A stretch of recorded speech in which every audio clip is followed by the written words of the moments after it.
merci beaucoup et merci de m'accueillir ici. Ça me fait très plaisir de voir la parution, la traduction de ces deux livres en polonais. Dans votre blog qui s'appelle Le Crédit à voyager, vous parlez du dernier Dany Laferrière. Oui. Et ses retours en Haïti, vous en dites des choses très belles. Vous, quand vous écrivez sur votre Afrique, cette Afrique, ce pays, cette enfance, c'est un retour ou c'est quelque chose que vous n'avez jamais quitté ?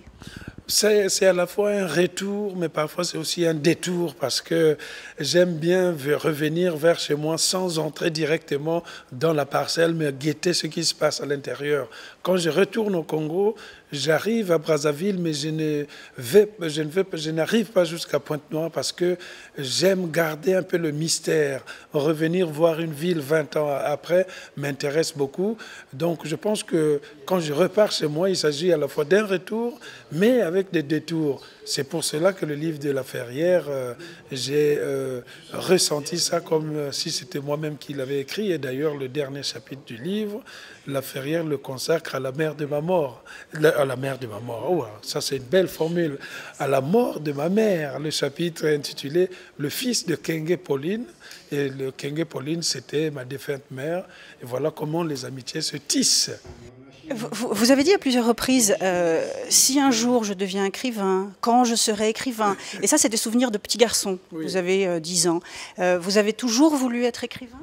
Bon, c'était peut-être, je ne savais pas qu'est-ce qu'un écrivain, mais plus je grandissais, je sentais que j'étais plus axé vers les métiers un peu d'imagination, de fiction, de sensibilité, parce que j'étais nul en football, j'étais nul en mathématiques.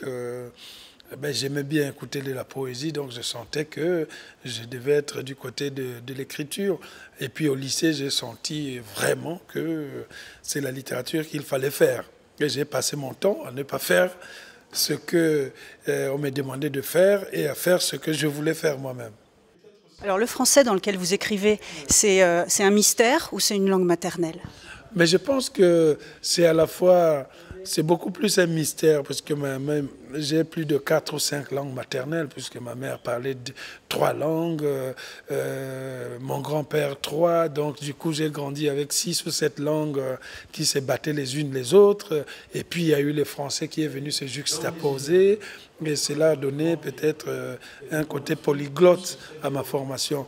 Donc la langue française est la langue qui équilibre un peu mon désordre linguistique souterrain. Donc quand je suis dans une espèce de pagaille dans les langues, la langue française vient calmer tout le monde et j'ai dit, écoutez, est-ce qu'on peut trouver un terrain d'entente? C'est pour ça que c'est une langue de courtoisie. Hein? On peut se battre pour elle, mais on finit un jour par se redresser et de se dire que cette langue nous a apporté plus de bonheur que de malheur. La francophonie, c'est quoi? La francophonie, c'est peut-être cette...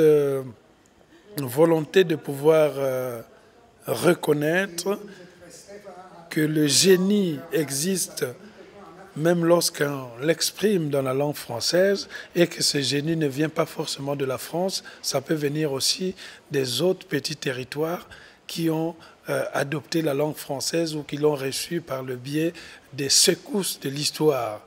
Hein? Suivez mon regard. Donc la francophonie, ce n'est que cela.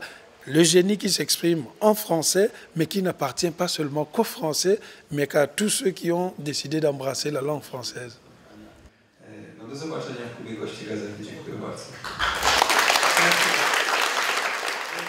On est en pleine période de rentrée littéraire, alors Marine Diaye pour le Goncourt.